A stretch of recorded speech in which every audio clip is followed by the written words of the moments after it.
Hey, what's going on, everybody? We are live. I am Adam, and with me, as always, is is Brick Brick. something. Hello, cheers.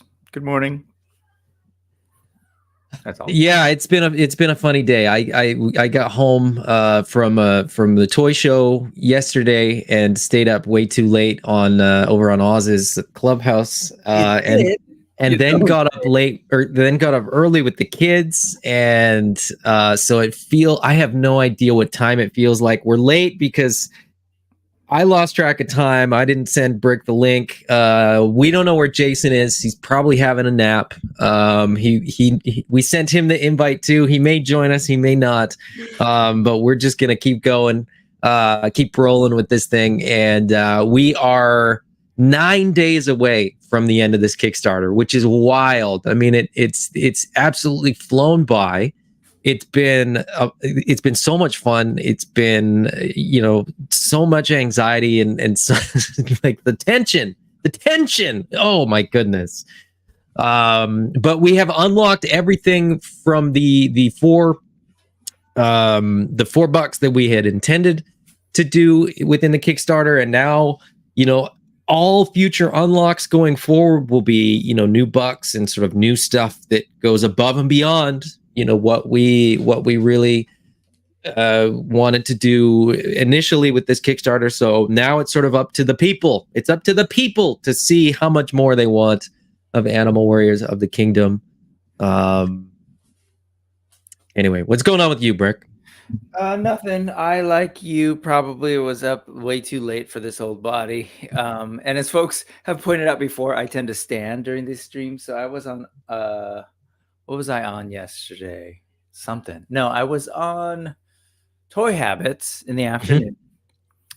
And then oh yeah, it's time for Oz's. So I'll come by for a little bit. And then I was there for about 7.5 hours, standing the entire time. So yeah, I was there.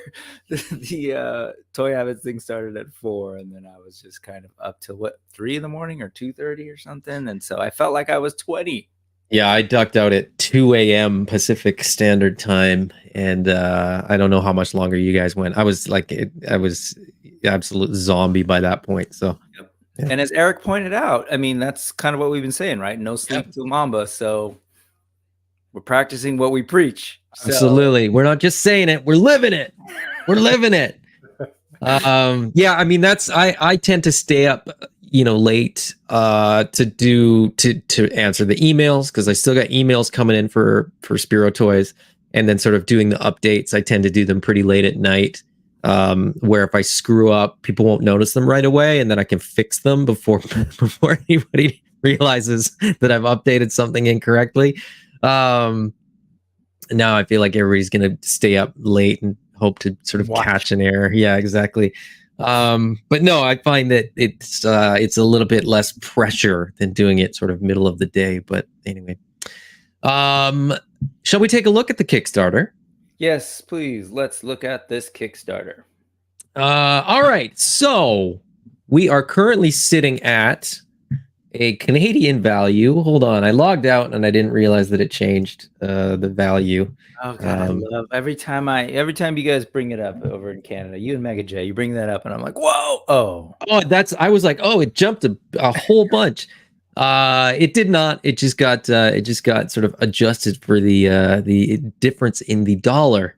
But we are currently sitting at $235,130 of our initial pledge goal of $99,000. So 642 backers with 9 days to go.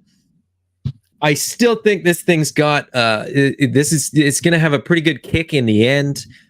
So I'm still very much feeling as though there's a lot left to unlock personally.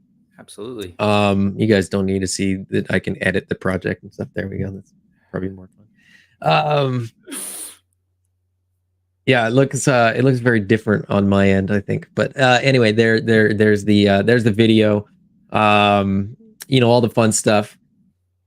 it's really cool to sort of see people's reaction, especially to this, like to the scale image, when people see this on videos and things. And I think we're going to talk a little bit about that once we sort of go through the Kickstarter quickly. But the reactions to people who have not seen this scaled image and sort of go, oh, I heard you're making an elephant. And then it's sort of like, yeah, and it's 10 inches tall and probably about 6 inches wide. And we show them the picture and their jaws drop, because it's like, that's not what the rest of the line looks like. It's huge. But Corvius with his alternate head, articulated jaws. I mean, the reptiles really seem to be going strong. People seem to really, really love the reptiles. I love the reptiles too. They aren't as big a draw for me, because in the lore they're more army builders and things like that. But that's great, because that means we can get multiples of these guys, and we get the alternate heads too. So that's fun.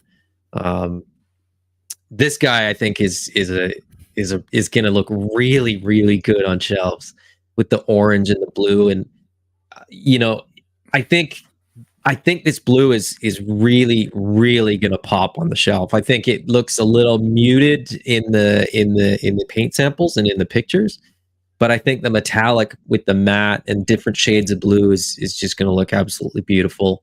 And there you go. There's a picture of sort of some inspiration for your army building. I think squads of 3, maybe 4 is probably the way to go with most of the lizards.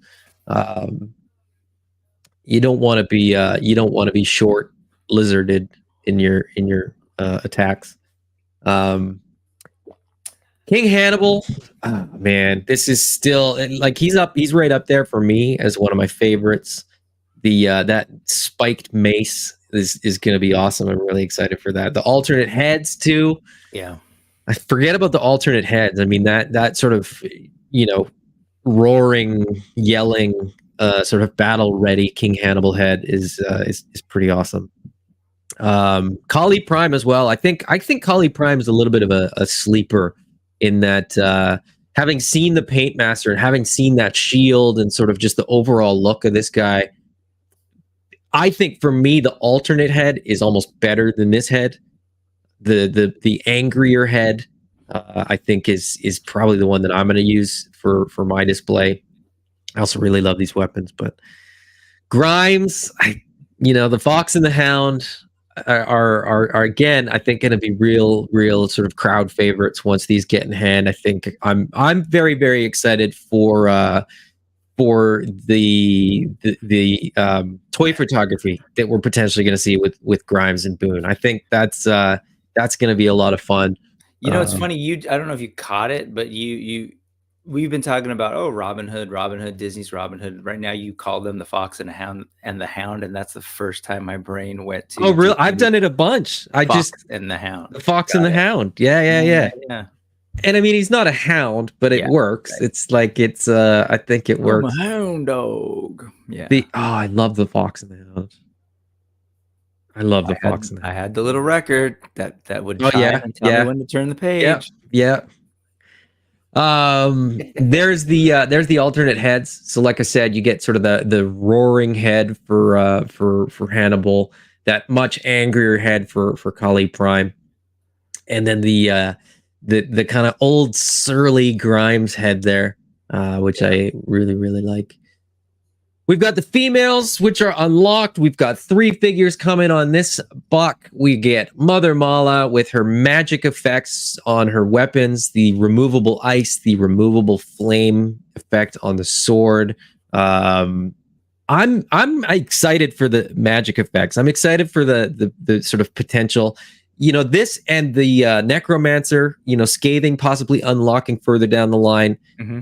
Leaning more into the magic. For anybody that is not familiar with the comic book, we're dealing with, swords and sandals and magic, but we're also dealing with high tech. And so it's just a really, really fun mix. And I'm excited to get sort of all those effects and sort of have the ability to sort of mix and match everything. Jadu, I mean, what more can we say about Jadu? She's fantastic. This is my wife's favorite figure right here. And for good reason. I mean, I think she looks fantastic. Yep. She does that haircut, everything, her role in the book, all the things. Yeah, it's good stuff. Yeah, we've talked about it a bunch in AWOK Talk over on your channel, Brick. Like that Jadu's role is definitely, more than meets the eye, and it's sort of easy to sort of just put her in that role of like Kali's wife. And just have her sort of to the side there, but I think she's there's a lot more going on there, but definitely a figure that people should. More than meets the eye is a really good description. I agree.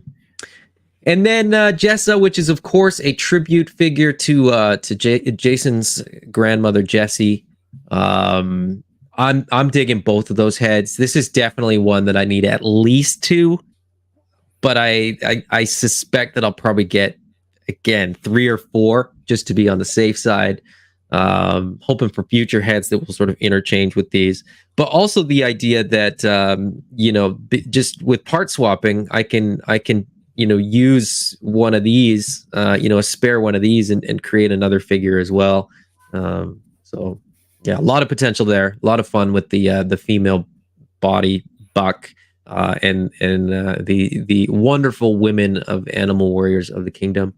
The heads have been unlocked. But we haven't seen them just yet. Now, Brick and I have seen the Jadu alternate head, and I will be honest, I was surprised by it. It's definitely an alternate. It is definitely not. It was a surprise. I will leave it at that. Man, it looks cool. Like I said, you nailed it earlier. So yes, I'm in the same boat. I was like, what am I looking at? Yeah. We got sent a picture by Jason, and we were sort of like, okay, what's this? And he was like, this is Jadu's alternate head. And I was like, what? That's crazy looking. Then of course we move on to the speedsters. I think for me, the speedster buck is probably the most exciting one because I'm a huge fan of the Mythic Legions 2.0 body, the more slender body, the more agile, creatures and things like that. So Kanji is definitely one of my favorites, and it was one of my most anticipated until I saw Boone. And then I was like, it might be Boone now. And I again, the Fox and the Hound thing, the fact that they're pirates, all that stuff, I'm really excited for Boone, and I'm really excited to get multiples and get different foxes and the potential for Robin Hood. And the mechanical arm, I think is a lot of people are like, oh well, we want a fox with a standard arm, and we will get it eventually, right? But I'm also thinking of sort of like not Rocket Robin Hood, but like a Rocket Robin Hood sort of Disney mashup of like Rocket Robin Hood and Disney Robin Hood, where his mechanical arm helps him target with his bow or something like that. And is Rocket Robin Hood a thing, or are you saying like Rocket? I forget. I always forget. Rocket Robin Hood was like a Canadian thing, and I don't know that everybody knows Rocket Robin Hood. It was like Robin Hood set in the future. Yeah, okay. It was awesome. Yeah. But I wasn't aware until very recently that it was kind of a Canadian thing. Huh. So anyway. Because I thought you were merging Rocket Raccoon, which no and stuff. Yeah, definitely. That's so definitely like, sort of I there. see that, and I was like, it's technically all Disney, but yeah. Mm-hmm. Well, what's really interesting for me, so everything you've spoken about from the beginning till now of those things, we've seen some version of those things up until here at this point, right? Mm-hmm. So all through Kanji, they've been in the comic books. Boone actually is like totally way far on the horizon for even us in terms of like comic book lore or whatever, because they are not in, the pirates are not in 1 through 5. So I love that we're sort of filling out some things that we've seen, teasing some things, because even a lot of the characters that we're getting in the waves prior to this, including the wave that's about to hit, wave 4, have been in the comics, and many of them are just one panel appearances. Yeah. And so that's kind of cool to fill out that world. But then at this point, and I want to say, I'm thinking in my brain, am I right in saying it's just Gresh, like that specific Gresh, Boone, Grimes, and and the birds. Except Raving. The birds except Raving. So Scathing and Meryl. Those are the ones that are going to be not at all in 1 through 5. Am I right? Correct. Yep. So this is really this wildness that is like releasing $7 and No Sleep Till Mamba is really filling in some stuff. It's getting ahead of where the lore is. And you know, Jason's spoken about how like the second story arc, so issues 6 presumably through 10, will be will very much heavily follow, you know, the pirates and sort of, you know, trade routes and things like that. And sort of expand the world beyond, you know, the small-ish world that we know, you know, of sort of the Chunari village and then the Horrid sort of stronghold. And I can't wait for it. I mean, I'm excited for the pirates because the figures look amazing, but I just love the idea of pirates. And in the original graphic novel, and I don't know with any certainty what it's going to look like in the second story arc, but in the original graphic novel, the pirates had Boone and Grimes had an airship, like, and we've seen airships that look like sailing ships within the comic, so it stands to reason that we'll probably see something very, very similar for these guys. But I'm very excited to see what their ship looks like, because I think, you know, there's been a really cool element within the comic books of things that are familiar but sort of not familiar at the same time. And so I'm very much looking forward to what Utama and sort of Jason have for us going forward. But but before that, you know, we still have these figures coming, so it'll be really cool too. Because if this goes, I mean, you bring up a good point, so we'll sort of go on this tangent because why not? You know, the idea that, like you said, most of the figures that we've gotten in the first 4 waves have been figures from the comic book, you know, the big characters that have been represented in the comic book.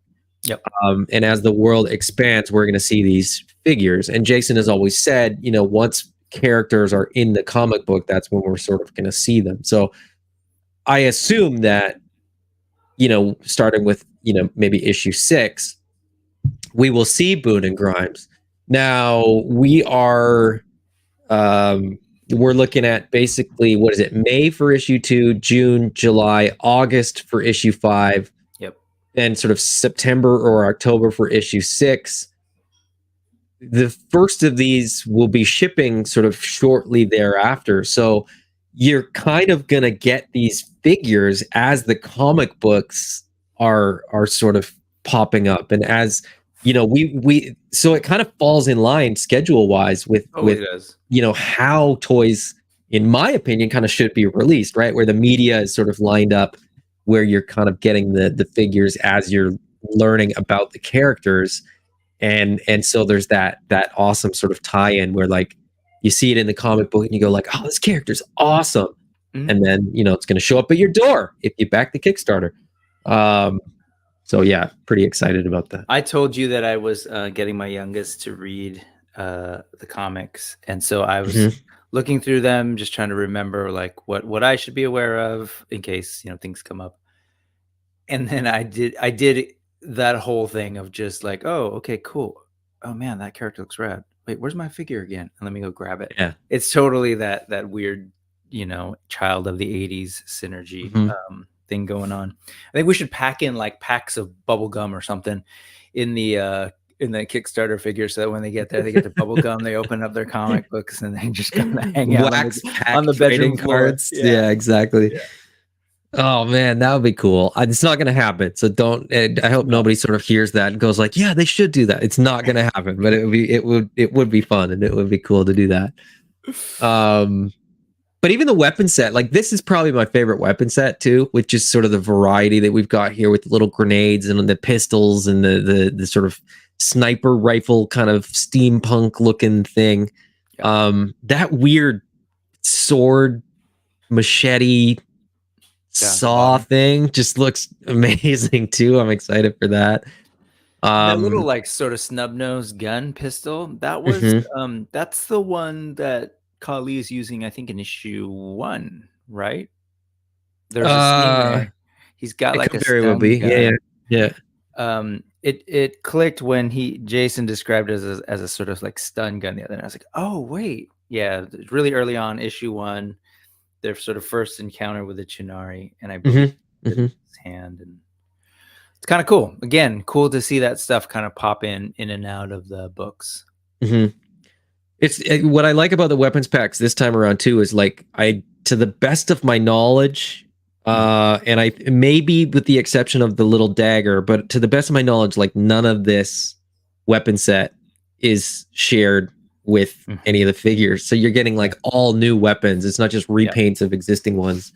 And then each weapon set is like all unique weapons. Like they're not repeated in different weapon sets. So that probably means that I need like 2 or 3 of each weapon set as well, just to sort of have the full arsenal of what's available. That checks out. The murder chimp. I mean, I remember the first time I saw this way back. Like this has been sort of planned for quite a while. But the Horrid Assassin is again something that I'm definitely going to need a couple of. I just imagine these guys being sort of the Black Ops of the Horde army, where like these guys kind of sneak in. They're kind of like ninjas, you know, like they're going to sneak in.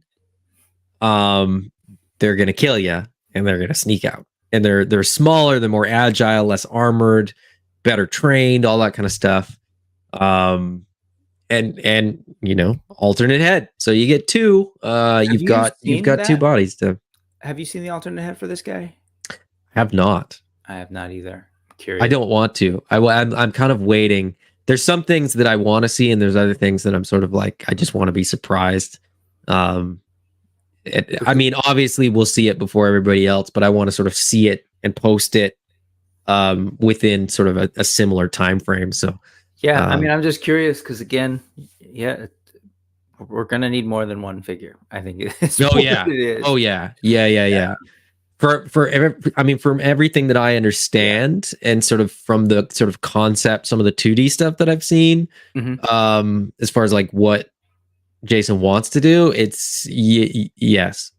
This head looks more menacing and sort of nasty, but the other one is really, really good too. But I haven't seen like the sculpt, the 3D render yet. So before we move on to the next buck, let's we should probably say hello to folks. I just realized we never. Yeah, absolutely. I was thinking that too, because we could probably just talk about this thing for the whole time. Because there's so much in this Kickstarter. Yeah. Star is here. Star, we haven't seen you in a while, Star. It's good to have you back. You know, life gets in the way sometimes. I get it. Sam Rock is here. Endless Fables. My lovely wife, Amanda, is here. Eric Drya. No sleep till Mamba, indeed. Speaking Moistly is hanging out. Brian Brink, who has done us a lovely chart, which we will bring up in a moment. Speaking Moistly says, I don't think I can stay awake for 9 days. Exactly. So let's unlock the elephant sooner rather than later. Ray Paz is here as well. Let's see. Star says, how's it going, everybody? I missed you guys. We missed you too, Star. Good to have you. Dan Mitchell says, what's up, nerds? He is one of us, so it's a term of endearment, I'm sure. Star said, I think about Jadu. She's got a real Wendy Williams vibe. Endless Fable says, my wife's favorite is Jadu as well. That's awesome. Dan said, did you see the alt heads for the ladies? I got to design and sculpt them myself. No design input. Don't know if Jason showed you, but they're being painted now. Dan, you can just go ahead and send me those images. I've seen one of them, but I haven't seen the other. So feel free. I think Jason's just kind of MIA. I think he's just taking a day to sort of chill out today. So he's been pretty quiet today. I talked to him this morning, but haven't heard from him in a few hours, which is atypical. I mean, usually it's every hour or so that we're sort of messaging back and forth. But yeah. Amanda says, good taste in figures, Endless Fable. Absolutely. My wife says, I may have seen something. Sorry, 10:04 was the last communication. You're good for him, though. I mean, that's the thing. Like, I took yesterday. I just ignored all you guys all day, and I went to the toy show and sort of enjoyed toys for a day and sort of rejuvenated myself and sort of re-energized myself for the 9 days that we have to go, which I'm very, very excited about. JMac77 is hanging out. Says, "Sup, toy homies." Sean Colleran, did they say what amount the Rhino will be unlocked at? We have said it, and we were actually talking about this a little bit before the stream. We're going to get those images posted up sooner rather than later. We'll probably get them posted tomorrow evening. We'll post the pictures and sort of share them on Cato's show tomorrow. Cato's collection reviews will be the channel, but just check the group, check the Instagram posts, all that kind of stuff for the link to that. We're gonna have fun and just sort of talk about toys tomorrow, and probably have a couple of reveals for people as well. But I will say that the Rhino will unlock at 440,000. Endless Fables, Dan, you're doing a fantastic job all the way around. Can't wait to see everything. Absolutely, man. Dan is absolutely killing it with this stuff. And I mean, not just this stuff. I mean, if you guys aren't familiar with Dan's work, Death Metal Dan over on Instagram, check it out. I mean, if you're into action figures, even if you're just into Animal Words of the Kingdom, which I could totally understand, it's worth checking out his work that he's done for some of the other lesser companies, such as Hasbro. That work is also very, very cool. And Dan says, Jason did give me inspiration of the type of thing he was going for, so I didn't completely go off script. I think it looks amazing. Like I said, I think it looks amazing. So Star says Star Fox custom incoming. I think you're in good company. I think there's a bunch of people that are planning on doing some Star Fox customs, which I'm excited for. I love Star Fox. I only played the Star Fox on, I think, 64, because beyond that, I'm just not a good enough video game player to be able to handle. Once we start going like X, Y, and Z in terms of like 3-dimensional steering and stuff, I'm out. I can't. I got what's the Star Wars X-Wing game for PlayStation 4, and I am all over the map on that thing. Anyway, enough of that. Nobody cares. Endless Fable says, now I got to go look for Rocket Robin Hood. It's a dope old cartoon. I think it's from like the 70s, but I watched it, in the 80s, and I think it was still on in the 90s, just, on repeat on Canadian TV. Let's see. Austin says, well, let's make sure we get to the scathing, because Jason said that the alt head basically makes it a different character, so I need to know how many to buy. You need to buy 2 of everything, because you're going to get alt heads probably with everything. So 2 is the safe number. Anything more than that is, with our army builders and things like that. So, and Dan is working on Raving right now. Nice. And he hopes that we unlock MAMBA because he'd like to sleep too. Understood. Exactly. Let's see. I'm trying to catch up on the chat here, and then we'll keep rolling. I'm also intentionally leaving Spectral Pale up there because he is awesome. I'm also hang out with your Tila.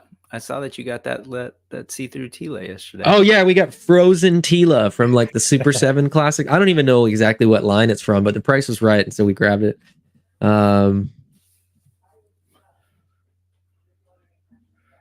Let's see.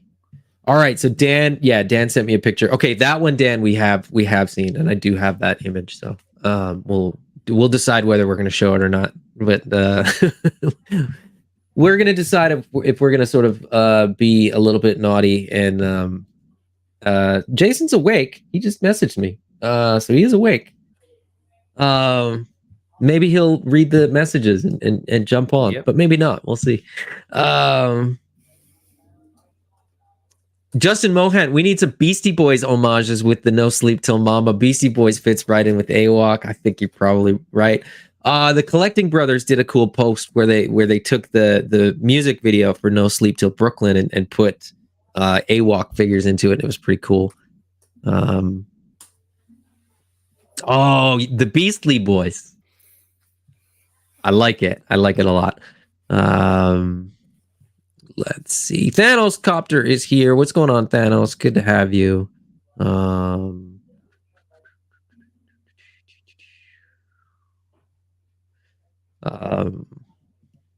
Amanda makes a good point. I went to the toy show. I did hang out with my family. Yes, that's true. We had a lot of fun, and the kids, I think the kids had fun too. So you think that was a sincere comment, not a should be in quotes, and I'm laughing at you because that's not what you did? I'm not sure. I don't know if she's laughing at the comment or just at me in general at this point.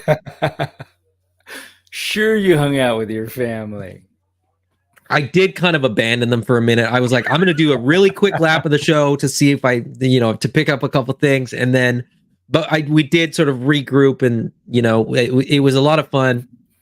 For anybody that doesn't know, my wife, Amanda, is sort of just recently sort of caught the bug of toy collecting.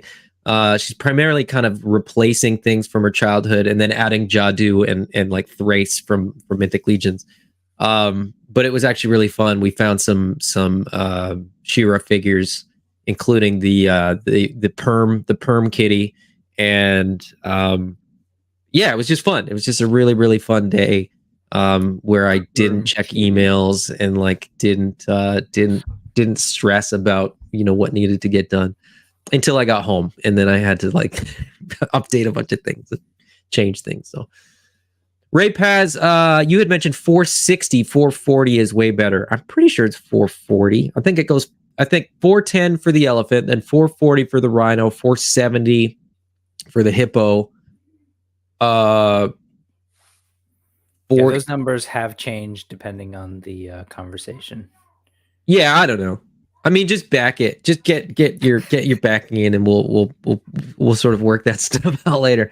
Because it has changed. I will admit it has changed. No, yeah. So, but I'm pretty sure it's 440, 470, like 480, 490 for the last couple things. Because there's also a weapon set in there that would get unlocked, and there is alternate heads that would get unlocked as well. So, basically, we would love to hit 500,000, and then we would be all out of unlocks. So. Austin says, so y'all are going to make sure we get skating, right? Maybe even change some numbers to make sure. You know what? At this point, I would be. I was talking to my wife before we sort of went on. We were talking about the different stretch goals. The birds, in my mind, the birds are a lock. I have no doubt in my mind that we're going to get to the birds. I still truly believe we're going to get to Mamba as well. It's just whether that's sort of like a last minute thing or whether we sort of have a day to spare. That'll be the tough part. Brick, what do you think about the sort of potential? What's the sort of over under on the elephant for you? It's funny. I'm looking at Brian Brink, who's in the chat chart right now, and like right around this time, there you go. Is this me? Yeah, that's me. Right around this time, we saw an upward trend. So the faint pink, again, if you haven't seen this in a while, is the previous Kickstarter for this series of figures. There's a little bit more of an upward trend, right? And then also we do have more days this time around. Yep. So considering all that, I'm with you on the birds getting unlocked. I think those are going to happen. Mamba, I think it's still going to happen. Yeah. I think there's, I mean, if I'm just looking at trends, I'm looking at the way this has been moving.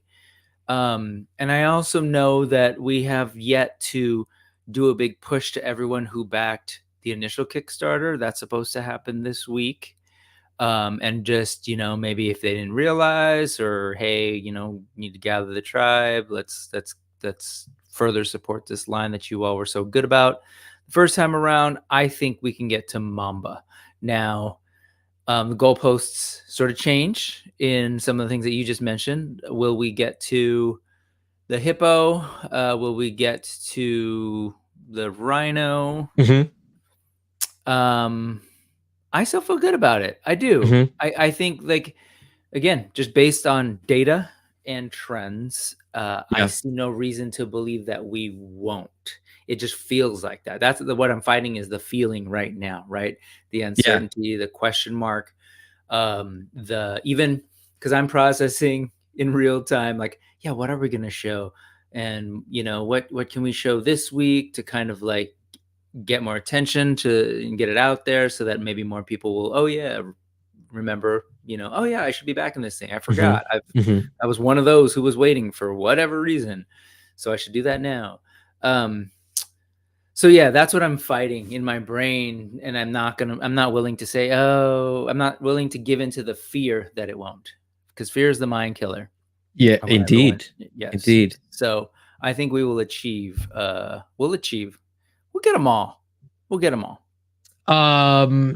Now we've got one more opinion that we can call upon here. Yeah. I wonder what this guy thinks the final numbers will be. Good morning.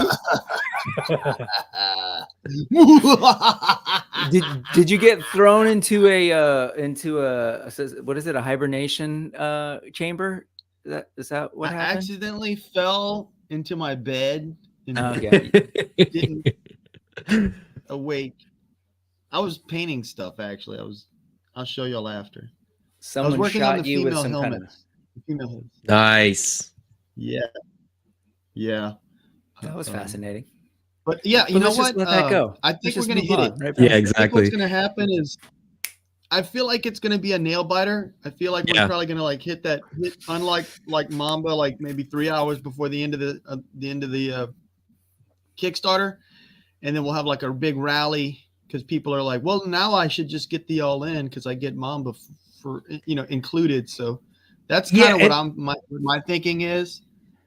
And then, are you thinking when we get to MAMBA that then the rhino and the hippo, I don't know if the names are out there, so I'm not saying them intentionally, but the hippo and the rhino will just, you never know. I mean, I really think, I think we're gonna, I think the last day is gonna be really exciting. So we'll see what happens. You know, we gotta kind of all keep the faith. My bad. Dan's working on Raven right now. So I was actually painting I was painting one of the heads that he did yesterday, and then now I'm doing Mala's secondary head. Nice. Head. Yeah. It's a lot of masking and stuff. So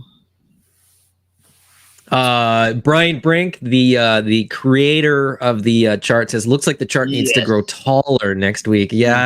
Sorry, Brian. Thank you in advance. We'll definitely send you the information so that you have it at hand. But awesome. And Ray Pass says, I've noticed as one tier unlocks, it usually gets more people jumping on, and that's absolutely true. Totally. And I think the point that you guys have made too, right? Like if we get, the first bird unlocked, then the epic all-in value increases. Then we get that second bird that unlocks, and the epic all-in gets even better. And I think we could see a weird thing right at the end where like a lot of pledges switch to epic all-in. And we could, awesome. Exactly. And it's sort of like, we keep saying, or at least I keep saying, just back the epic all in now. Just change your pledge to the epic all in now, and sort of unlock all that value. And then we can sit back and have a little bit less anxiety. Right. My It's a wife, nail biter, my wife huh? says, "I will back when Mamba unlocks." Right, of course. Wait, so then she's committing to a second Epic All-In for the I household? think Is that what so. I I heard? think that's Oh, what she okay, said. cool. We Yeah, got I you. think that's Got what she's you. saying.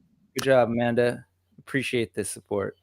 Now Austin M, and I will very quickly do this because it's always annoying when the guests are behind the comments. Austin says, "This is my first Kickstarter, so I am nervous as I don't know how these things go. Scathing looks phenomenal, and hate to miss it. Don't want to miss the Ox either." Okay.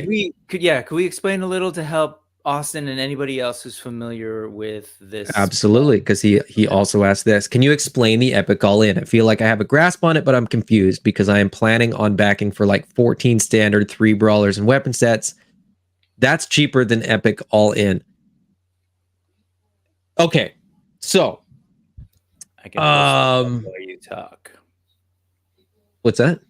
I can pull stuff up as you talk. So sure, yeah. So the Epic All-In will get you one of everything that we make during the Kickstarter. So at the moment, the Epic All-In will contain all of the initial offering of the 8 standard figures, the 2 brawlers, Spectral Pale, as well as the unlocked figures. So the unlocked Reptile, the unlocked Speedster, the unlocked Female, the unlocked Brawler.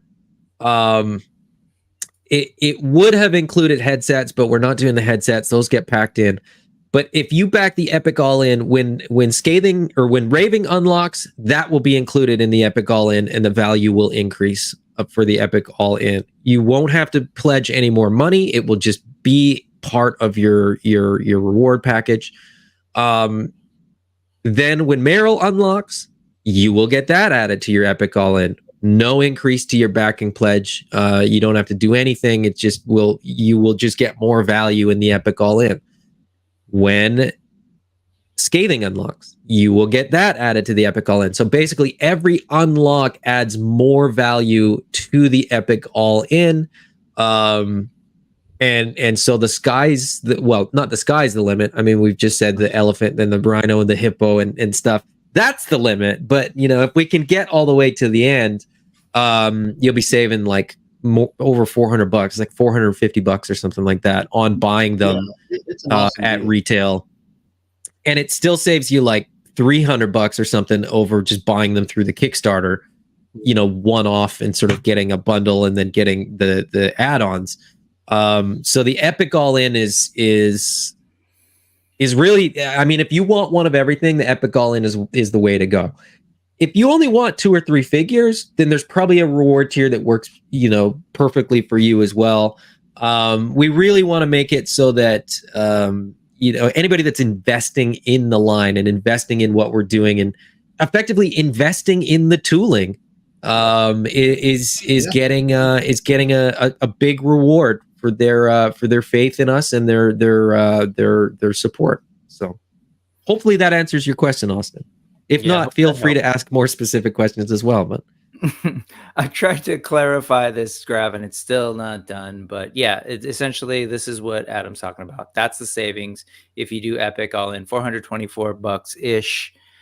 If you are comparing getting the Epic All-In at the $650 price to the estimated retail prices, which is huge. So if you're wondering if you were to buy just using the Kickstarter prices, because each figure is discounted in the Kickstarter, even then, right, that would have cost you $919 to get everything that gets unlocked. Again, the Epic All-In is $650. So compared to, if you're trying to make a decision on the Kickstarter Epic All-In versus just going in on the Kickstarter but not quite going Epic All-In, the potential of savings there is $269. It's still that still blows my mind because how many figures is that? Yeah, it's still an awesome savings.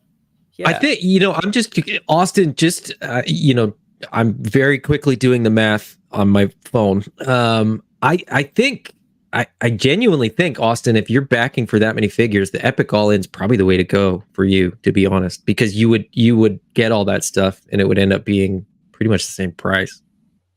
And you would, I think, get more if you go Epic All-In. if you're already it just based on the numbers that you put there in the chat. So but Austin, I mean, if you also 100%, like if you want to reach out on Instagram or through YouTube or Facebook, whatever, I'm happy to sort of answer your questions and explain to you why you should get an Epic All-In. No, but get what you want, and I'll make sure that you sort of get the best deal that we can sort of get on. I mean, 14 standard figures, 3 brawlers, and weapon sets. We'll definitely help you out because that's a huge amount of support. So he says bunch of duplicates included in my standards, 3 out of the 4 brawlers. I'm trying to get the ones I want and maybe skip ones I don't. That will absolutely be possible in the backer kit. So basically in the backer kit, so the Kickstarter period will end in 9 days. Then we'll get a little bit of downtime for a couple days. And by downtime, I mean, the Kickstarter won't be on, but we'll be working in the back end, getting the backer kit ready. The backer kit is where you choose your rewards. So you back for a set amount, your pledge in sort of your dollar value in Kickstarter, and then in backer kit you will actually pick. So if you just wanted, if you did the Epic All-In and there's 4 brawlers, if we unlock the Ox, you would have 4 brawlers available to you in the Epic All-In reward tier. You could pick 4 Kali Primes. If you want 4 Kali Primes for your brawlers, you can absolutely do that. If you want to get, all your standards be Gresh and just army build Gresh and get like 15 of them or whatever, you get 100% go that route. So it's, the Epic All-In, I say you would get one of everything, but what I mean is you would basically have a credit towards one of everything. I would be shocked if somebody backed the Epic All-In, we unlocked the elephant, and they were like, I don't want the elephant, but reach out to us. We could arrange that. We'll find, a suitable substitute. Who would not want the elephant? I'm just saying hypothetically. Somebody who has space issues, maybe, or or a fear of elephants or something. Yeah, I could see it. By an elephant and I think elephants. There's some elephant trauma in their past that maybe they don't want it. We'll work something out. We would, I'll say this now, like, just reach out to us and we would basically offer you sort of that amount in a credit towards, 2 more figures or whatever. So we'll make. I was just going to ask on that note. So as far as like the amounts, again, if we unlock everything right now, that total of sort of Kickstarter prices is what do we say, $919. So for the most part, it's like standard figures are 33, the brawlers are 45, and then we've talked about different price points for like MAMBA and some of the other figures that are available that aren't yet out there exactly. But are we saying it's not going to be a 1-for-1 thing? It's going to be this is the total dollar amount, and then within that, or is it going to be it's going to be an absolute nightmare for me to map this out. I was going to say it will get mapped out. Yeah, it'll get mapped out basically the way that the Kickstarter looks. So like you'll basically have a for lack of sort of a more specific way to explain it, I have to kind of explain it a little bit vague because it's still kind of confusing until you really get there. But basically you'll have sort of a slot for X number of standard figures, X number of brawlers, X number of, other things, X number of weapon sets.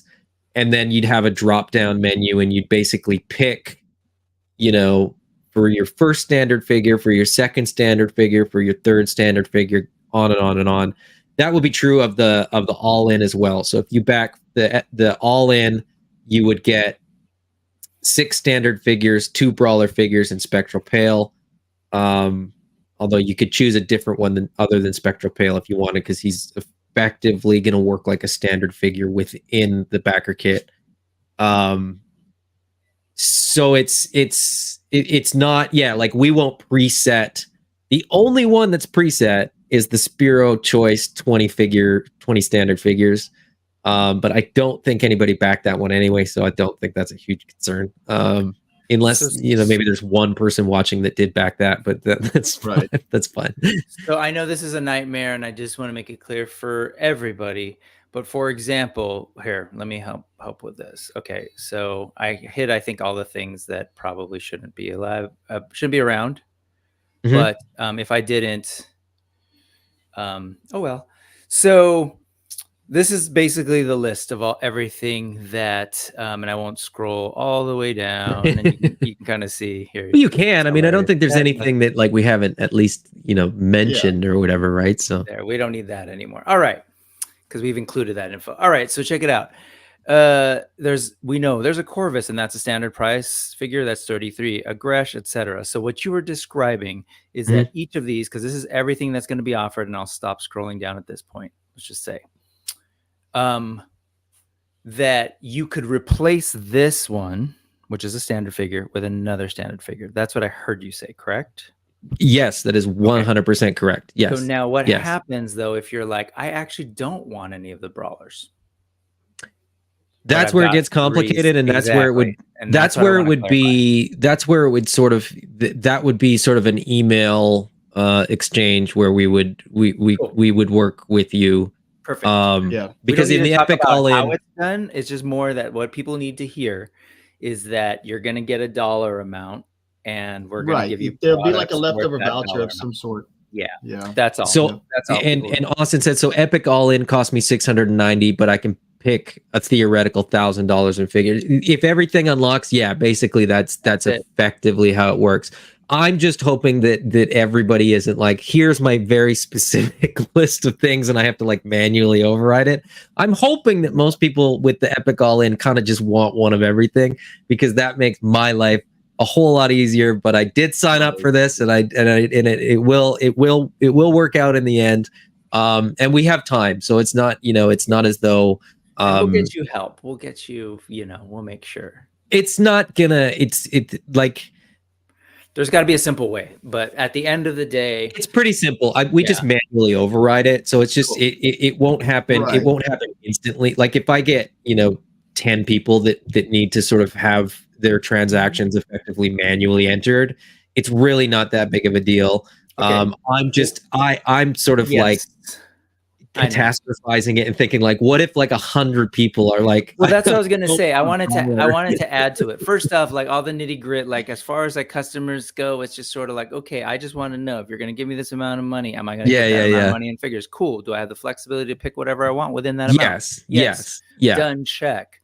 Now you heard him. He said it's gonna be easy. So I love Adam, but I like it when he's stressed. So what we could do is right now, we only have a certain amount of Epic All-In orders. If we got even more people to do Epic All-Ins, then, that would keep my friend with a healthy amount of stress. That absolutely. Yeah, so absolutely. Let's get even more folks to do the Epic All-Ins, and Adam will take care of it.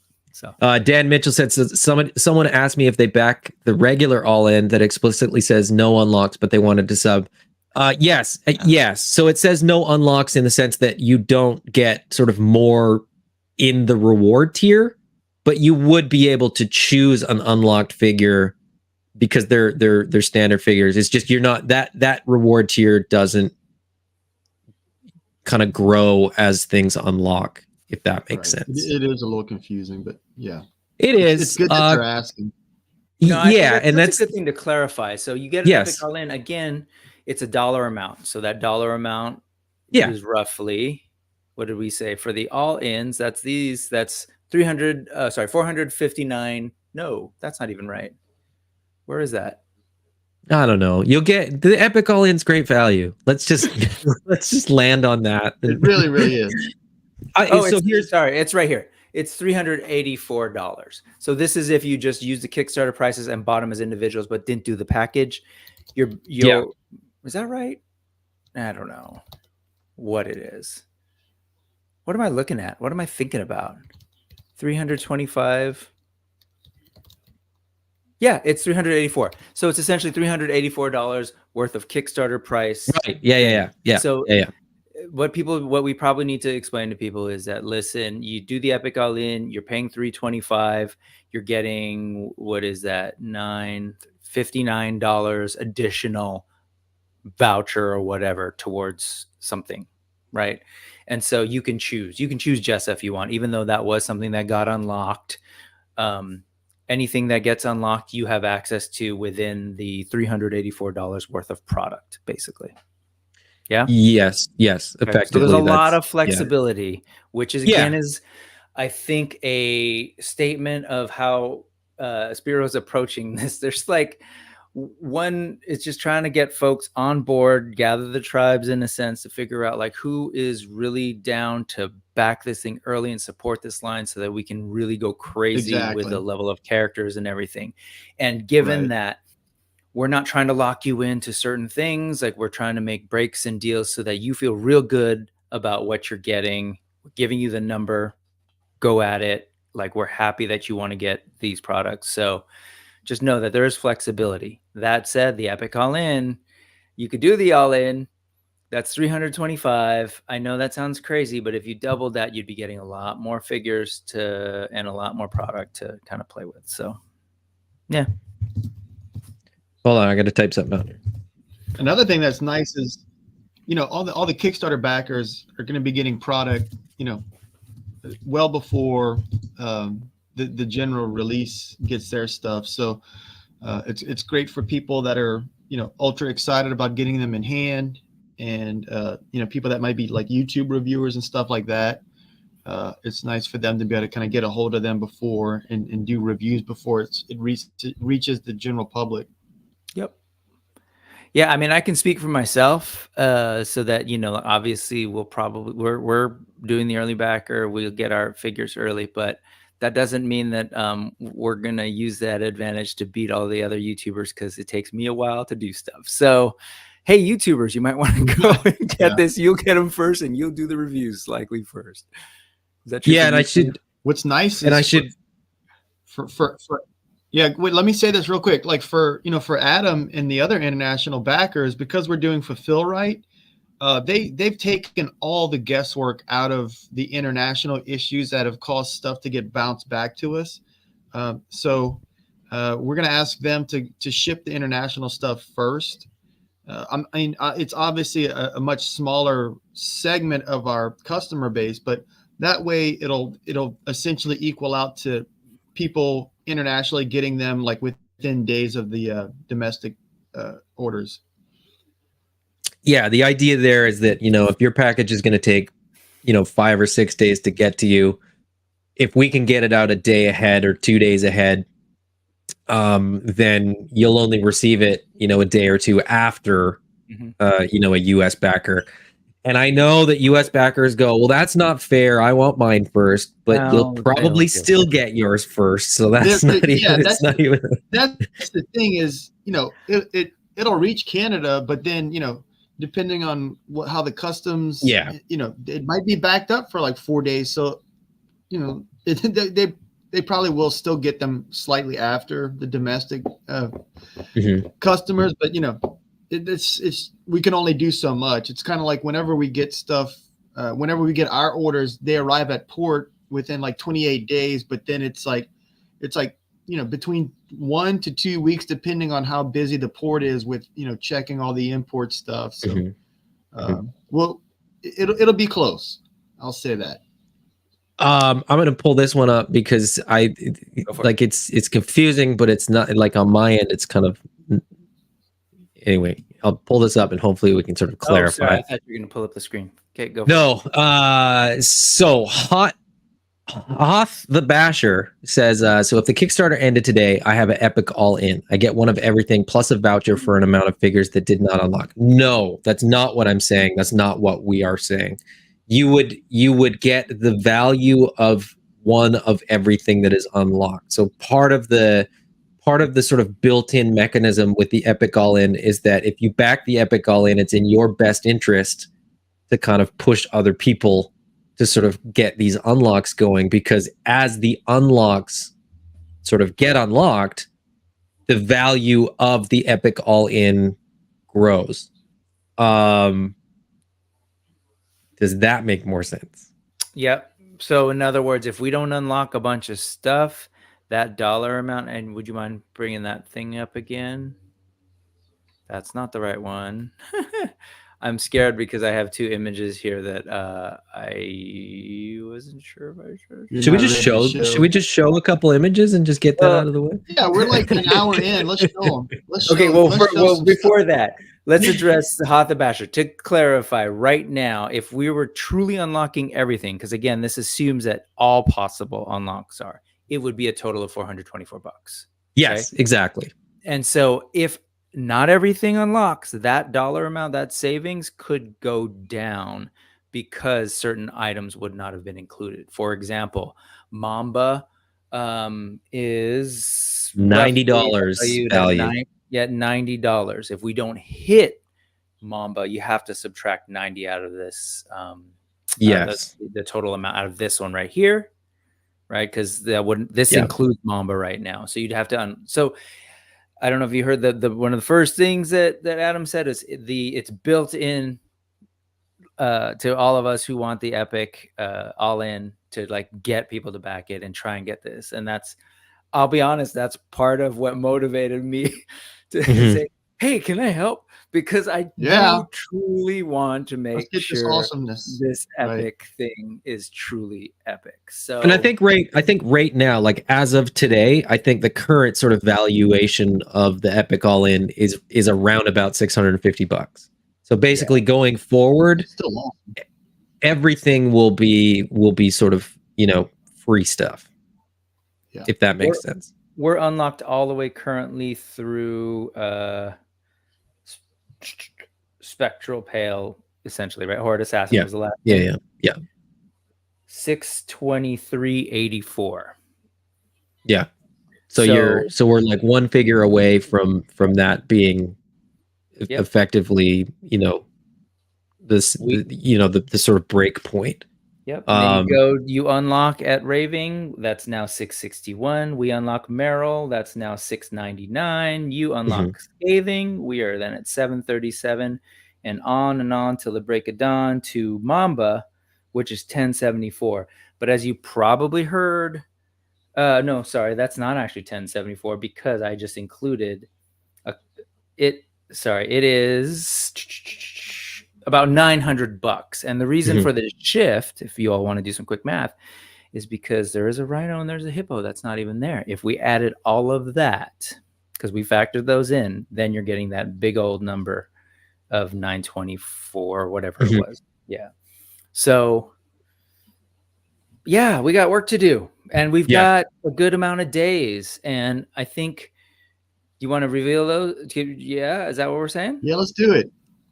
I would say, so Gabrielle Pinto says the Kickstarter should get out figures first. It absolutely will. Like I will be the one clicking the button for the orders to get fulfilled, and it will be the Kickstarter ones first. Absolutely. Exactly. Yeah, and if that wasn't clear, everything that we said, it's going to be the Kickstarters first. The only question mark is who gets to beat by a couple of days, the United States or the rest of the world. And it's good to stress that it's going to be within days. You know, we just like I said, it'll get to Canada, but it's, you know, it still has to go through customs. There's nothing we can do on our end to allocate that and make it faster, unfortunately. We will release all the international orders first ahead of the U.S. domestic orders. However, it just takes longer. So it'll get released, and then it's sort of up to the logistics of your items physically getting to where they need to go. And I'll say this too: members, they'll see it hit the country. They'll just be seeing like awaiting custom clearance or whatever. Yep. I will say this: like I'm thinking about the back end of sort of adjusting people's pledges to reflect them getting exactly what they want. But I'll have time. Like that effectively starts, a couple weeks after the Kickstarter ends. There's months in between when the orders get locked in and the product will arrive. So it's not as though that'll even cause a delay. It's just it's work on the back end. But by the time that product arrives at the warehouse, your order will be locked in and correct and confirmed and everything like that. So it's not that won't delay things either. You know, one of the things that I'm kind of excited about for this Kickstarter is, you know, for the last one, we essentially, you know, had images and unlocked everything right before the Kickstarter ended. And we had like digital versions of Thane right before the Kickstarter ended. And then we followed up a couple, you know, I think it was like maybe like within the month after to show like the physical painted prototype of it. This time, because we've unlocked so much parts and stuff, we'll be showing little bits and pieces of stuff that we've unlocked for, you know, quite a bit while we're actually, you know, like during like the backer kit phase. So I think it'll get a lot of people excited. I don't want to quote Dan, but I'm pretty sure we'll have Raving maybe sometime next week.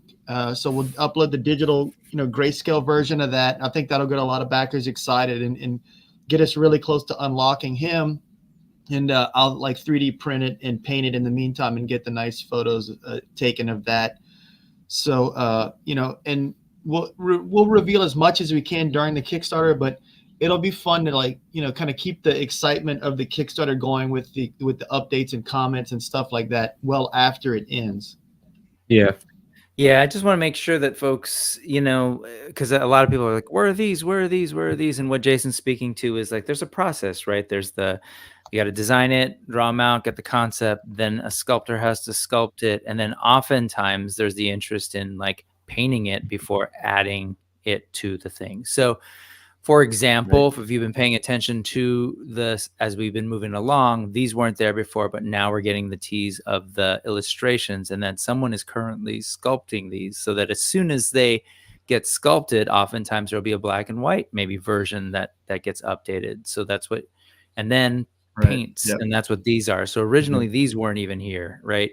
So slowly, unfortunately, just because of timing and people's labor and all of that, we're going to slowly trickle things out as much as we can. Some of this stuff we've been sort of sitting on, and some of it is just doesn't yet exist. So, you know, like, you know, sometimes things get shown and oh, that was quick. That was a blink and you miss it type of thing. So that kind of thing, like, you know.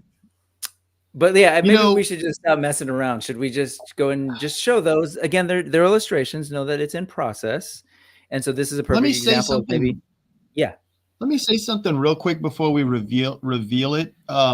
You know, I was working on Mala's alternate head today, and yesterday I finished painting Jadu's head. And I don't know about you guys, but like, have you heard of like core memories where like there's something like a childhood that like you really remember? I really remember playing with Fisto and Jitsu in the like in a pool in a bright summer day, and it was one of those real core memories. And I was you know, I was looking at her alternate head, which is a helmet, and I was just thinking to myself, this is going to be like a core memory. When people get this figure, they're just going to be like, man, I remember when I first got her, this is so cool. And now I'm seeing her like in cartoon form or in comic form. This is so cool, you know? So, you know, the long story short is I feel like we're really working on something special. And it's almost like in high school when you like kind of discover the band right before it gets huge. I feel like we're at that phase right now where there's going to be a lot of people that are like, in on the like the ground or the grassroots, and they'll be like, man, I was collecting AWOK like, you know, a year and a half before everyone found out about it, you know. So this is just it's a real chance to be a part of something special and exciting. And I just want to thank everyone again for all the support. You know, Brick and Adam have made this Kickstarter so much more pleasurable. They've taken care of all the logistical stuff that I'm not good at in order to kind of like let me concentrate on doing like the painting, and Dan and Arlen and Carter are working on all the painting, the creating the sculpts, and Utoma is working on all the 2D art while we like kind of watch all this unfold. It's all exciting. It's just really cool. Yeah, right on. Does that make sense? Is this what you're talking about? Yeah. That pretty core much, memory. yeah. Right. That moment you're like, I was on that stream, right? When that rhino flashed across the. Yeah, no, totally. Yes. Core memory. Yeah, it's been great. And yeah, well, let's circle back, because we had some thoughts to share with folks about how this has all been going, but let's just go. Let's just share. And I know that some of this has been around. This is in the scaling image, and I think it's been out there. But this is, I don't believe the name has been out there, or this unique spelling of Pacadine, but Zwar the Pacadine officer. There he is. So, look at that. Look at that big old beefcake. So we're talking dual axe wielding for now. There's all the armor. I'm personally intrigued by this tattoo. Is there what is there something going on with the design? I'm curious. No, was it random? Was it like, were you modeling it after something? It's definitely not random. Like, a lot of the Pacadine have like a lot of tribal tattoos and stuff on them. So this will be a pad print. It won't actually be sculpted onto the sculpt, but they'll all have little bits and pieces of like tribal type tattoos. I think this one's definitely like Native American inspired. Like I would say it's probably like a little bit more Central American, like Aztec, Mayan influence on it. But I mean, I just love that stuff. I remember this kid actually went down to Central America with his parents. His parents were architects, and he had to go down where there were at the time there were still like excavating a lot of the gorgeous cities that the Mayans had made, and in order to kind of keep him out there, he went and sat with the linguist, and they were trying to effectively do this like Rosetta Stone of like what is like Mayan, Spanish, English, and the kid who was in high school at the time, he was like, that looks a lot like a jaguar, and it he had that breakthrough. But it was just one of the stories that I found so fascinating. And so that's kind of just my little love letter to the Aztecs and Mayans, even though they're very different from each other. A lot of people kind of think of them, being similar. Very different moments in history. But yeah. And is this armor? This is a one piece, right? That'll be all one piece right there. Yeah, that armor. So you'll be able to slide that off. And the intent is to basically be able to slide off all that armor. So if you want a nude rhino, I don't know why, but if you want it, it's going to be an option for him.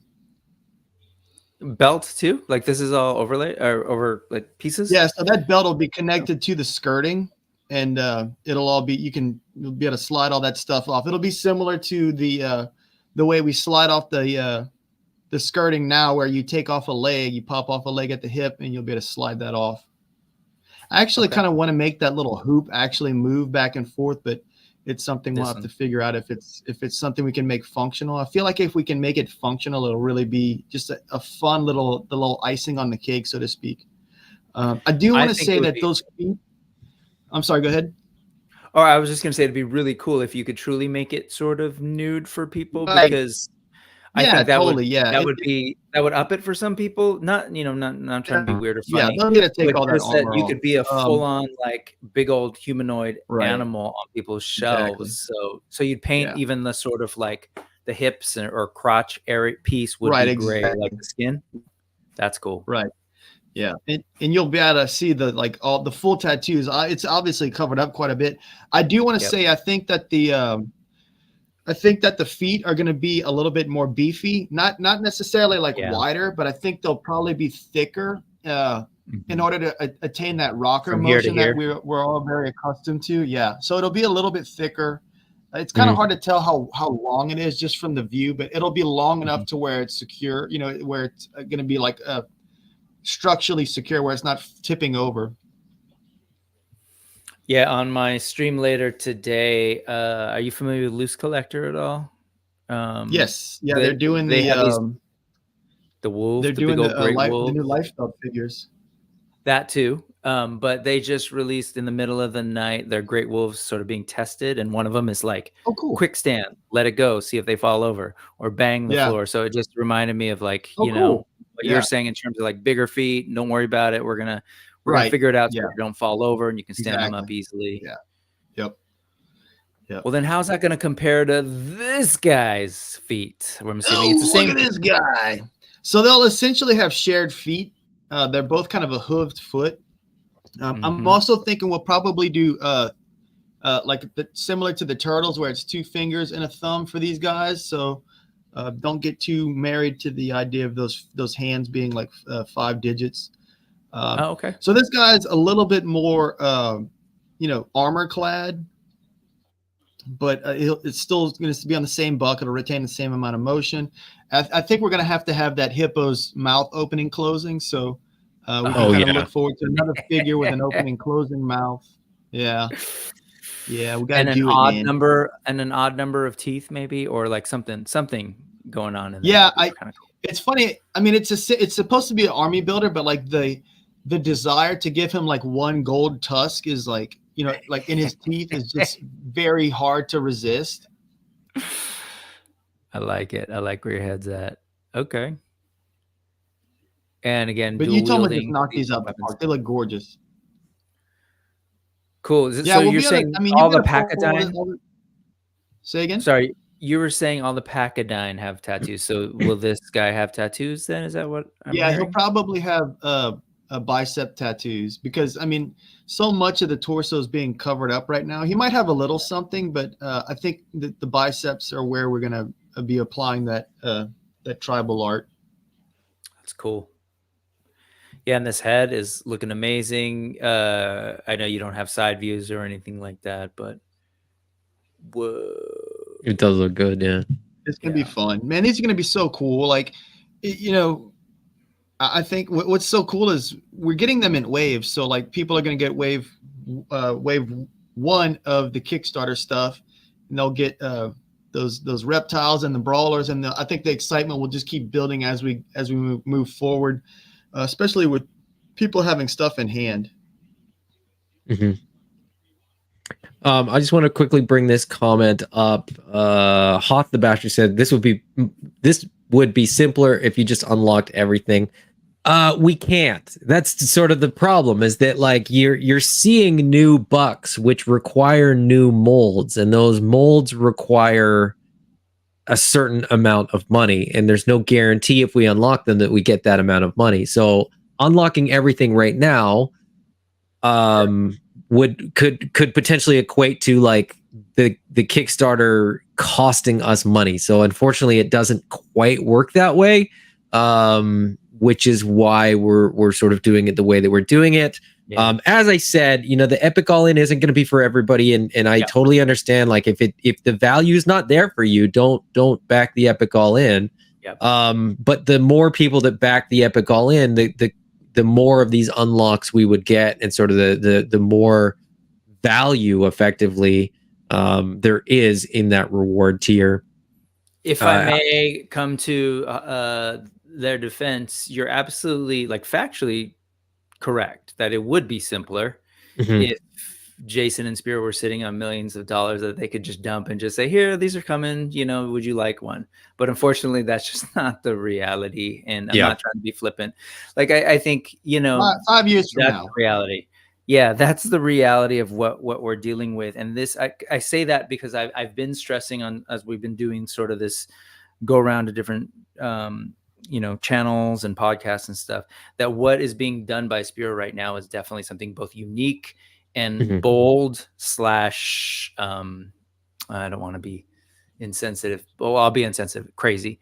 So, so that's what it is. And so unfortunately, in the craziness, the complexity, and even trying to communicate this, I swear we're not buffoons and like, oh, we're having a hard time. It's like, literally, I think we're doing something that no one has really done in this way. And so we're figuring it out. I think the audience and the consumers are kind of like, I don't understand this, because it's just, when's the last time Hasbro was like, hey, we're going to create a line, and then in year 2, we're going to say, can we unlock all these brand new tooling? And like, it just doesn't happen. So I want people to hear that message as much as possible, that Spiro's doing something kind of out there with this. And I think it's a great thing. It's a great sign of, I think, what indies can do, and what Yeah, essentially, yeah. I'd argue they should do. It's interesting watching all the all the smaller toy and record and movie companies slowly get bought up by the big three. And there's obviously advantages to that, but after a while they're like so bogged down with bureaucracy and talking to like shareholders and stuff like that that it's almost like they're paralyzed. It's like they're so risk averse that it's you're getting a lot of the same stuff over and over again. And I love Star Wars, I really do, but it's like you can only get so many Luke Skywalkers before it starts to not feel special anymore. And this is something that's essentially a brand new IP. We all know it and love it, and the tribe knows it and loves it, but it's not a household name yet. So, we're striving to do something kind of similar to what the Four Horsemen have done with the Mythic Legions and now the Cosmic Legions, and getting those really just fantastic communities that are like essentially running themselves. They've got enough product now, and it's not, we'll kind of pop in every once in a while and say, oh, hey, thank y'all so much. And we, make sure you stay tuned to this coming reveal or whatever. But I guess what I'm saying is like, we're kind of laying all this groundwork in order to really build up this awesome community and brand. Derek always says like, we're building a brand, not like a toy line or a comic. So this is it. We're starting from, we're 3 waves in right now. We'll be getting wave 4 in the summer. I was talking to Diamond over the weekend about listing stuff, and they recommended that we call, the Kickstarter stuff 2.1 and 2.2 because it's essentially, Primal Series 2. And that's just like, instead of saying wave 5 and 6 and so on, we're still trying to figure out what's the easiest way. We should just not call it numbers. It should just be these are the figures that are coming out. Yeah, that's why that's why I kind of like calling. I call wave 4 the Gladiator wave. That way. I think we've gotten stuck in a way because, like, you don't look at like, this is the classified series wave 17 or Black Series wave 41. Like, no one. That's not. Just do the figures and just release them and sort of here's what's coming next. Like and it's what I mean, my brain works way more like that. Like having to be like real like conformist and like following numbers and stuff. Like I don't know if it's just the Gen Xer in me but like I just don't like that much organization and predictability. Is that why you resist? No, I agree. I think some of it is it's also an abstraction when you're like wave 1, wave 7, and your brain has to go like, what was the order or whatever. But you were about to say, when I say Gladiator wave, oh yeah, those are all the ones from the Gladiator. Oh yeah, that totally makes sense. Or Army Builder wave. Exactly. Like, we can nickname the waves. Like that's easy enough, and not sort of formally call them anything. Sure. But that's the beauty of say of Mythic Legions, right? When you're kind of like they set the stage of like this is whatever the Rising Sun's wave, Hawks' wave. I really like that. I think we should just do that moving forward. Yeah, me too. And I think again we'll get there as more and more people sort of like fall in, jump in, and start to know the comic book, know the story. Yeah. I think all those things will make more sense. But so anyway, those are the things to reveal, I think, for this piece. And the hope is the commitment is that I'll put the commitment now. Again, we haven't totally spoken about it, but that's okay. Is that tomorrow on Cato's collection, there'll be more to share as we basically like set up the ramp for us to do some of this upward movement. So Jason, you're working on the paint for Mala's alternate head, correct? Mala, yeah.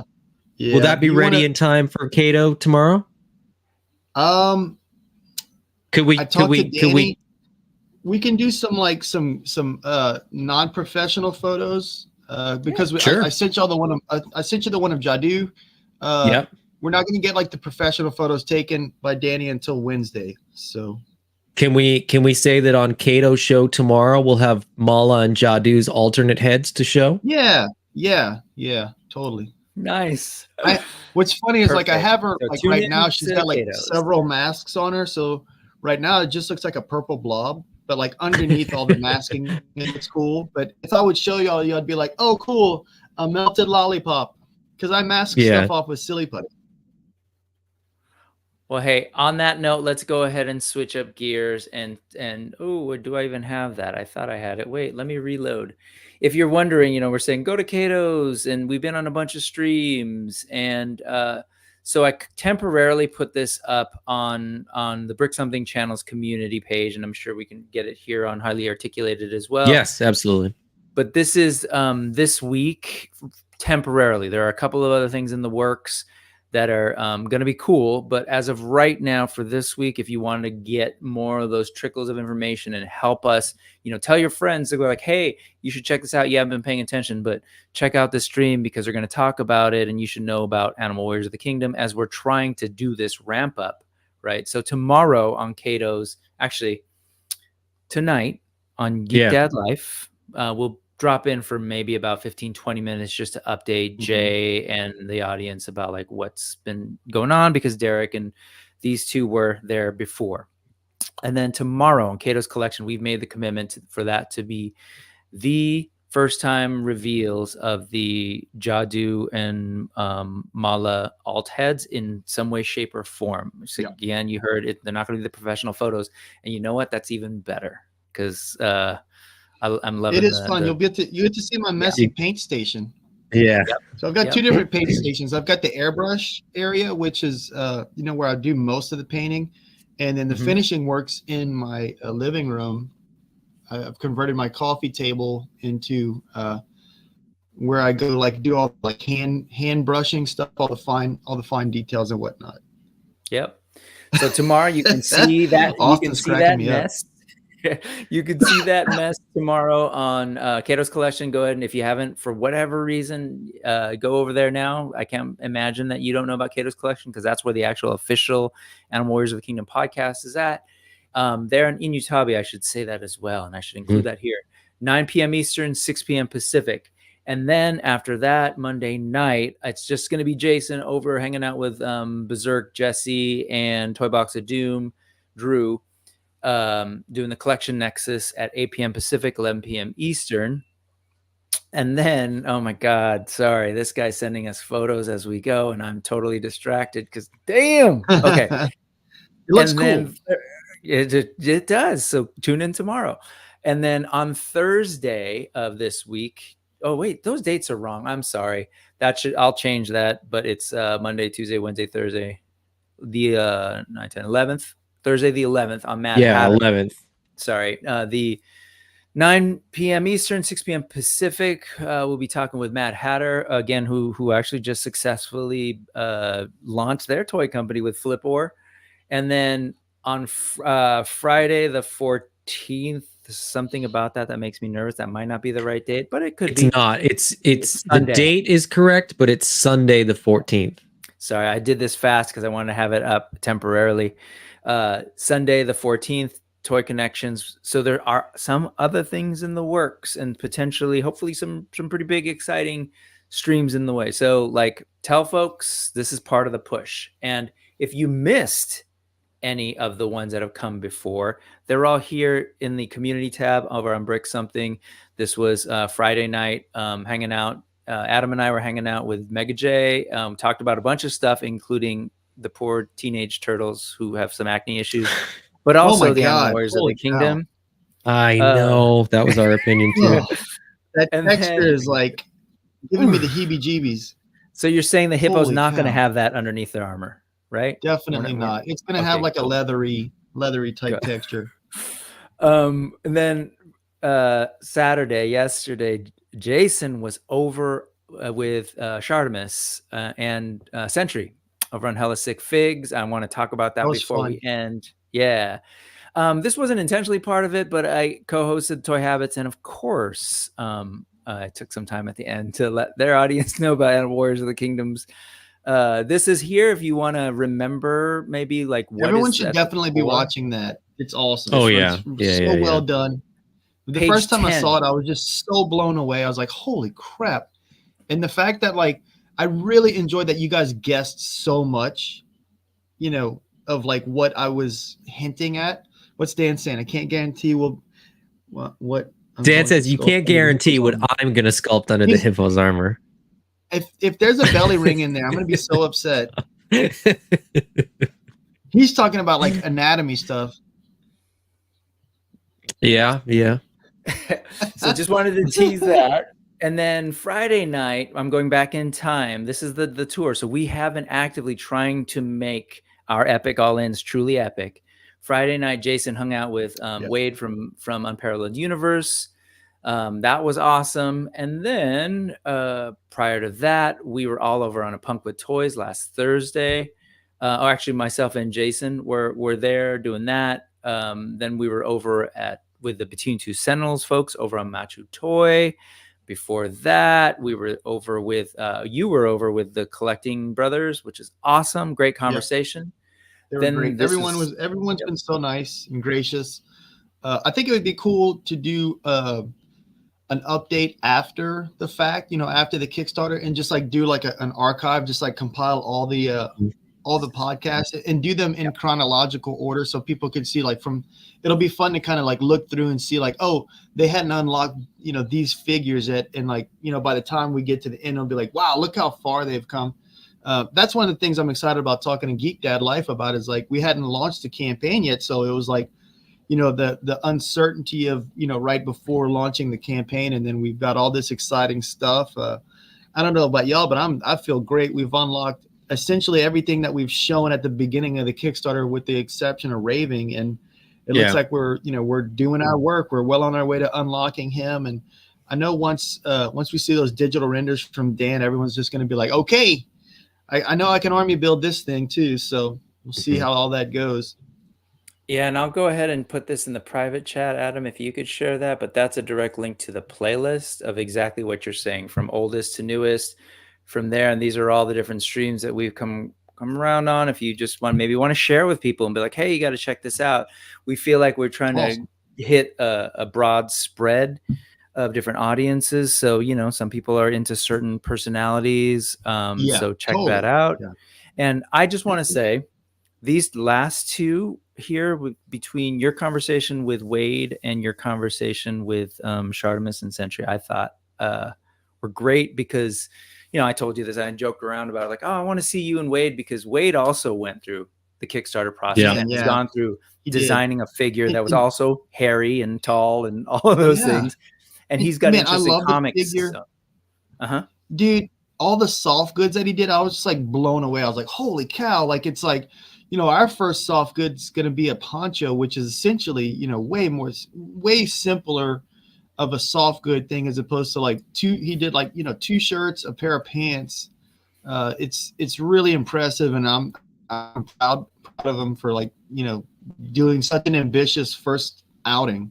So I think he's going to continue to do great stuff. And plus, he's got such a great laid back personality. And I had fun cutting up with Shardos and Sentry last night. And Russ and I both play the drums, so we can kind of relate on that level as well. It is what I liked about the parallels of like being in a rock band.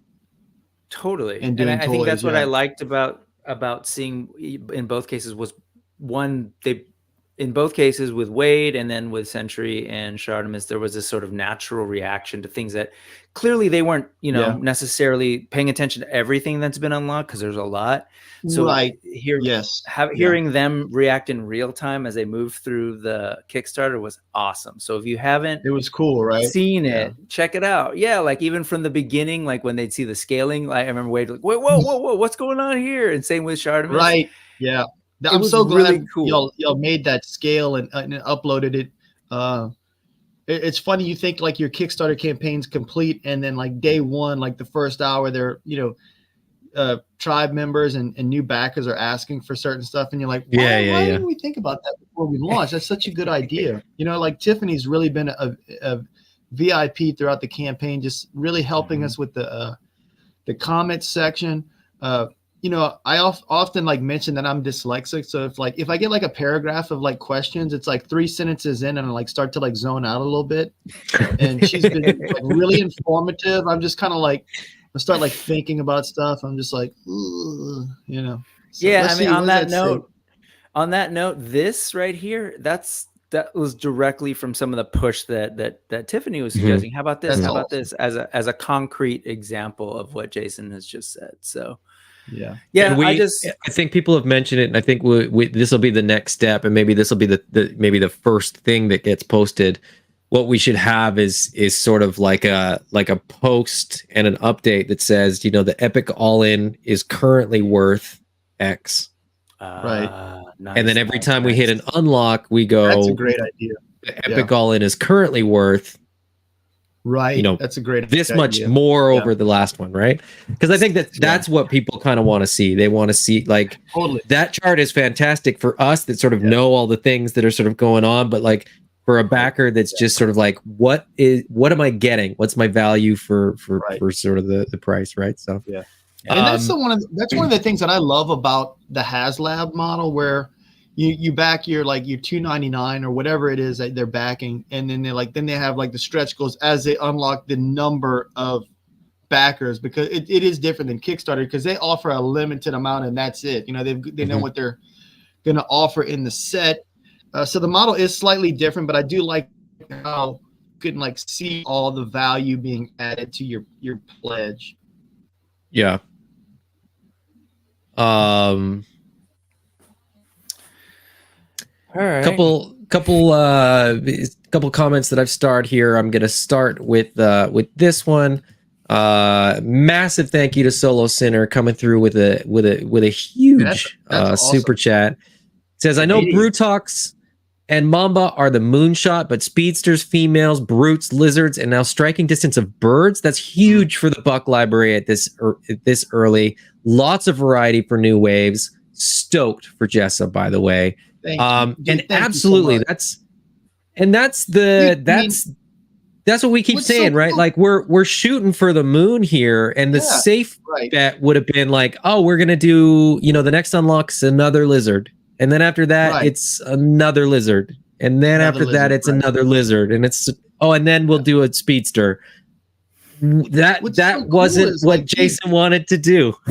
No, you know, the thing is, like, once we decided to like break the delivery up into waves, it meant that, you know, we'll have additional time to add, you know, to work on stuff and add stuff. And, you know, we've essentially guaranteed that you're going to get some sort of coyote. You're going to get some sort of raccoon, you know, just from looking at the bucks, you can kind of guess and see, you know, I was washing my hair the other day and I'm thinking, I'm like, okay, we're going to have like Doberman pinchers. We're going to have, you know, collies or what, you know, like we've got all these different dogs. I was washing my hair. Is that what he said? I was washing, you know, like shower thoughts. I was taking a shower and I was like scrubbing my head and I started just thinking about it. I made a joke that like there was something going on. I was like, nah, Jason's probably in the bath. And people were like, that's a ridiculous reference. And I was like, not if you know Jason, it's not.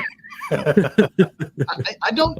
Is it Trumbo that he would write in the tub? I can't remember. There was a writer, but like, yeah, totally. Like Dan gets it. Shower thoughts. Like a lot of times I'll come up with ideas in the shower, or this is so silly, but like our two dogs, like they won't go outside by themselves. We have to like go outside in the yard and watch them while they do their business. And because they're golden it's so retrievers in the backyard. We live in a real rural area, and like I just can't help but like brainstorm and think about stuff while I'm just kind of waiting on them, you know. So you know, you figure out where your muses are and then you go to them. I mean, keep in mind for my channel's logo, I've got an orange tabby. So, I mean, do with that what you will. Like there it is. Yeah. I mean, we're going to keep doing cats and stuff, you know? A couple more comments that I starred. Let's see. Let's go for them. A couple more comments that I starred here. Justin Mohan asked, would you guys ever do any Halloween or horror reprints? I know it's not in the story, or you could write a story. That kind of goes a little bit along with, where was it? Somebody asked, would you make the females as basics as the male basic, where you can change armor later down the road? So, and I think to answer both of those questions, you know, once the bucks are unlocked, we can do anything we want with them. Yeah, exactly. We've got so much potential to do with it. I mean, I will say that all the females have like leotards sculpted onto them, so all the males have briefs underneath, with the exception of the reptiles. They're just like a totally nude. But all the other ones have briefs underneath. The females have a leotard. But yeah, I do want to kind of offer, like, revisit the ancients ideas, but what I want to do this time is have them presented more like a deluxe figure, where it's like, you know, a lot of dry brushing and then armor parts like off to the side, so people can see like the sculpt of the figure, and then the armor is like off to the side. They can add that like after they've taken it out of the package. A couple more here. So this, yes, Hoth the Basher. This is exactly what we're talking about, having sort of a floating sort of scale, representing the value of the epic unlock sort of as things are unlocked. Endless Fable said Jason needs to do a tour of his messy mad scientist lab. I think that could probably be arranged. Yeah, but that's like, I mean, that's the kind of thing. No, you can't clean up. That's the whole point. Like, people want to see, like, what does the space look like? What it's like, that's the behind the curtain stuff that people want. Are you afraid that it's just going to show like how messy you are or something? Is that the concern? Yeah, that's the thing, is I'm worried about that's okay. Here, look, people seeing how messy it is. You know, the thing is, that's like showing it. I think showing the mess will let people see, like, my camera won't, stretch. How, like, if you're determined and you want to do the work, it's totally possible, you know? So I think we should do that. We should do it. It's an easy one to do. So the airbrush table thing is, you know, it looks like a proper, like, airbrush area. It is a little dirty. But the painting, like the finishing area, is just my coffee table in the living room. So I think when people see that, they'll be like, oh, I can do that, you know? I just got to practice a little bit. So I think it would be kind of cool and hopefully inspirational to show that stuff. Yeah. Good. I think you successfully talked yourself into it. Yeah, exactly. We'll make it happen. Y'all convinced me. Thanos Copter asks, I think and hope. Go ahead, Jason. Oh, it disappeared. Well, what I was going to say is, you know, as we're working on figures, I tend to not want to put away paints, because I've got like these shades of paint that I really like, and I don't want to have to like go back and touch stuff up and try to look for it. So it's like, as we go through all these figures, it gets more and more cluttered with all the paint and stuff that I'm, you know, using back and forth. But that's all I was going to say. Thanos asks, I think, there's a question in here. I think and hope they will, but are the unlocks what's next if they don't fund, or will there be a pivot toward other stuff while you do something else while working towards the bigger figures? So, worst case scenario, MAMBA doesn't unlock during the Kickstarter. Does MAMBA become the next wave, or is there a wave or two in between, and sort of then we get to the elephant, Jason? You know, what's nice about the backer kit is backers can add on to the backer kit. You know, once we launch it again, you know, everyone does their surveys, and then they'll have the opportunity to add additional stuff. We're going to keep that open. I think we agreed to keep it open for 40 days, something similar to what the Kickstarter was. So, you know, say we go ahead and make enough to unlock MAMBA during that survey, then we'll go ahead and just, I believe we can add it into the survey, you know, and that way people can go back and add it as an add-on if they're not all in.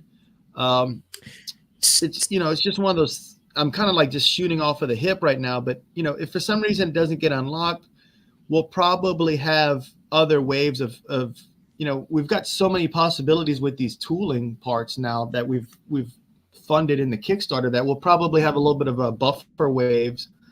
And we'll kind of maybe treat him as like a special unlocked, or like a pre-order of some kind on his own, you know, and we'll really kind of have all the bells and whistles associated with something like that. So what you're saying is, like, if it gets close enough, but then in the backer kit, if it pushes it over, would we then unlock him? So the backer kit will sort of count toward that? Right. I know other Yeah, Kickstarters have done that. So yes, exactly. So what'll be nice is we'll unlock it. If we get within like striking distance of it during the Kickstarter, then we'll kind of start banking on it getting unlocked in the backer kit survey section, and then what would be ideal is we would unlock it in the backer kit. If we don't hit it during the Kickstarter, and then everyone that's backed the Kickstarter gets that discount for him because they backed the Kickstarter. And then when the backer kit closes for the surveys for all the people that backed, then he'll be listed with all the characters at the normal the normal retail price. The retail price, yeah. It's much better to get it now and save a couple of dollars. I say dollars, but I think it's close to like $10 off. I can't remember what the exact numbers are, to be honest. Yeah. But a couple more comments. Let's see. Austin, I'm with you on this. I'm petitioning hardcore for this. He says soft goods. Next thing is a flocked figure. Ugh, flocking. I don't like flocks. It's a sensory thing. I love flock figures, so don't worry, Austin. I'll be flocked figures. Can't take it. We'll have to figure something out. Gray Paz had a question, which I'm actually kind of curious too, because I just never thought to ask. Now that the AWOK's being printed and distributed through Diamond, which print run was bigger?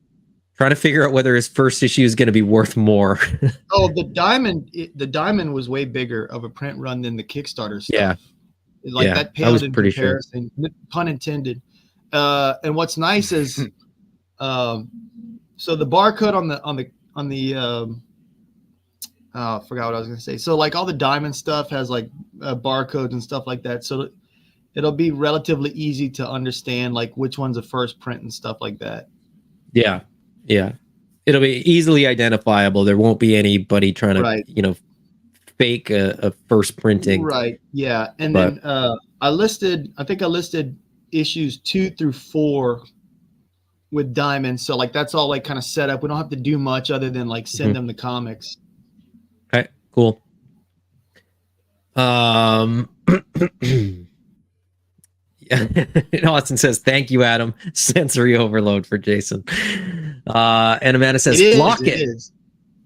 Flock it, man. When a problem is comes that the next around, that'll be the next hashtag. I'm gonna make that happen. I love flock figures and flock characters, and I think that would be a great like con exclusive or something. An exclusive, right? I do. Yeah. I can go for that. I will say, like Dan and I have been talking about, a bear would probably be great on the Thane buck, and we were talking about the parts that we could use and put new parts for it.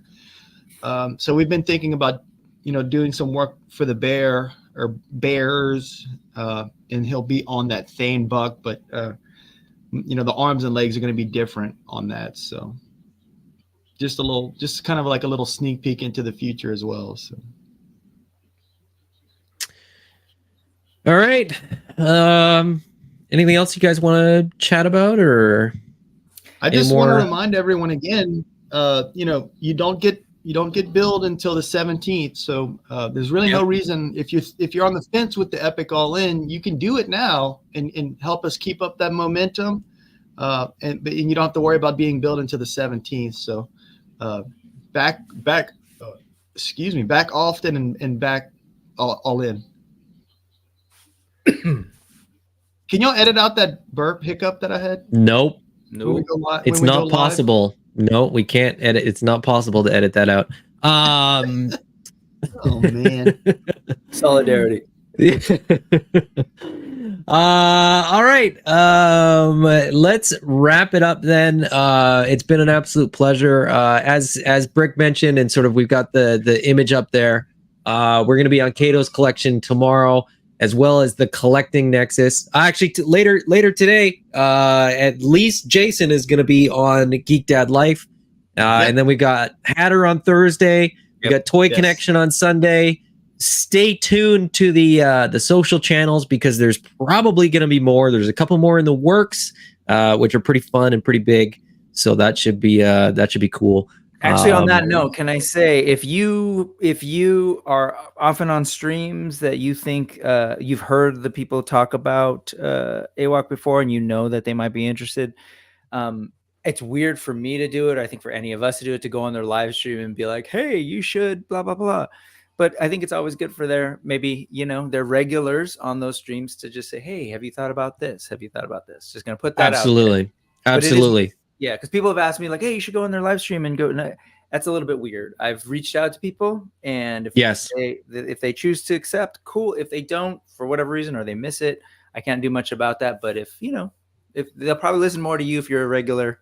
So just heads up, throw that out there. Yeah, if there's a channel that you know and love that you would like us to assault, let us know. We're happy to reach out, but as Brick is saying, it goes a lot further if they know your name and you can kind of put us in touch. We're happy. I mean, there's lots of channels that we watch, maybe in the replay, so we're maybe not in the chats, and so they might not recognize us. So when we reach out, they just ignore us, which is fair, but it's not fair. Anyways, go back to Kickstarter, get yourself a spectral pail because you deserve it. It's been fun. It's been a pleasure. As I created a banner while we were going, if you've still got questions, feel free to email help@spirotoys.com. I will try to answer any and all questions that you might have, preferably related to Animal Warriors of the Kingdom and Kickstarter. But if you have a question that's not related to those, send that to me too. I'm happy to try to help you out with whatever I can. I just like being helpful. We like that you're helpful too. No, should I not? Should I not offer that? That's no, like it's definitely not. Do offer it's not a. Anyways, all right, go back and epic all in. Thanks, everybody. Do it. You'll think. Can I double down on these? There we go. Yeah, it's been a pleasure, and we will talk to you guys all very, very soon. Bye-bye. Bye. Y'all don't leave I yet. forgot. Let me go get that head real quick. I forgot the sad music. You're gonna get the quick head? Go and grab it. Okay, you grab it. Oh man, I bet they wish they could see what we're